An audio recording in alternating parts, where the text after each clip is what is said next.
今日咧我就會做韓式五花腩嘅，因為我行超市又買到個好靚嘅五花腩。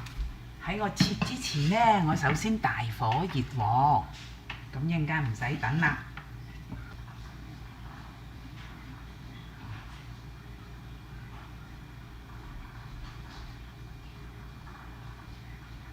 嗱，鑊熱之後咧，我哋首先咧就將啲五花腩擺落去。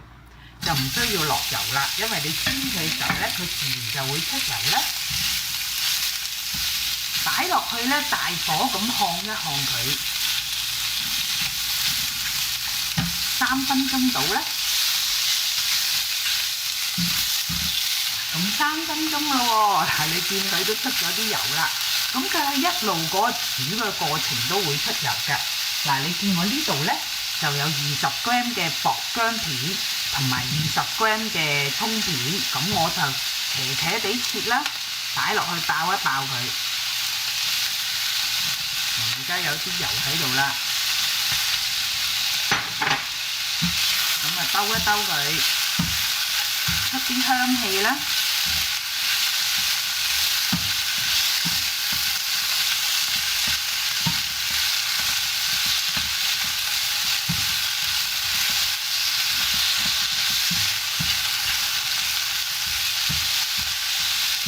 爆到聞到個香氣咧，我哋就要加調味咯喎。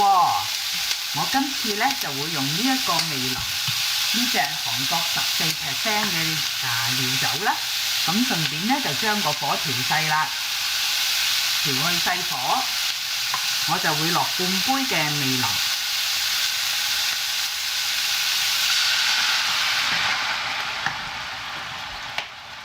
跟住咧，我就會用咧呢一個韓國嘅生抽，咁佢相對於我哋嘅生抽嚟講咧係比較甜嘅，同埋淡味啲，就落夠4湯匙。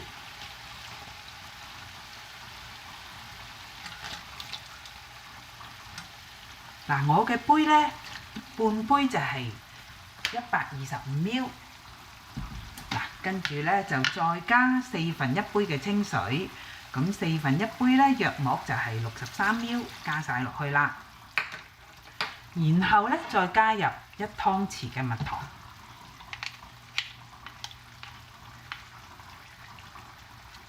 嗱，另外咧就係有呢個韓國嘅辣醬啦，就落2茶匙。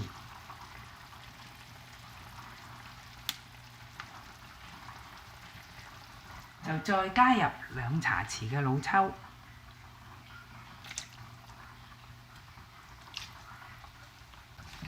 咁我哋而家要煮翻滾個醬汁先。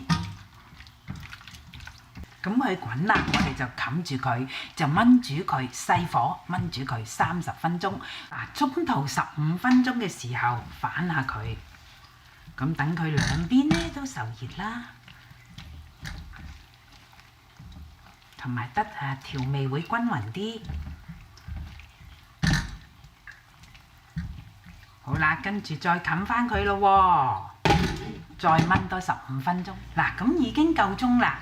咁我咧就打開個蓋啦。哇，好靚！我就會喺嗰個鑊度咧攞翻2湯匙嘅汁出嚟。我呢度係1茶匙嘅生粉。就溝落去1茶匙生粉度，攪勻佢。嗱，就將呢一個嘅芡咧倒翻落去，攪勻完之後，然後咧就轉大火炒下佢，等佢收汁。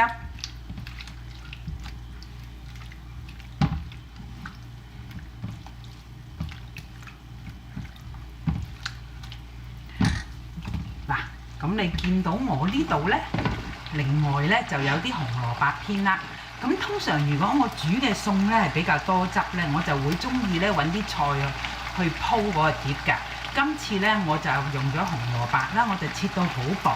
呢度係200g，約莫係一條細嘅紅蘿蔔啦，切一個好薄嘅薄片。咁變咗呢，我淋啲醬汁落去嘅時候呢，我又可以有紅蘿蔔食啦，又可以有肉食啦。咁至於菜方面咧，有時我會用生菜、青瓜，今次咧就用紅蘿蔔。咁你中意咩菜，咪用咩菜咯。有時我會用椰菜絲咁啦。咁個醬汁滾啦，都結啲咯喎，一陣就得㗎啦，滾起咗。咁跟住就熄火，然後將我哋做好嘅腩肉咧，就淋落去啦。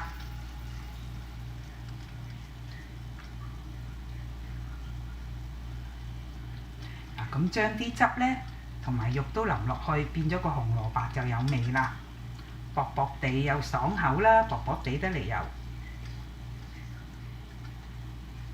幾靚。熄咗火啦，嗱咁上碟嘅時候咧，我仲可以加啲芝麻喺面啦，等佢再靚啲啦。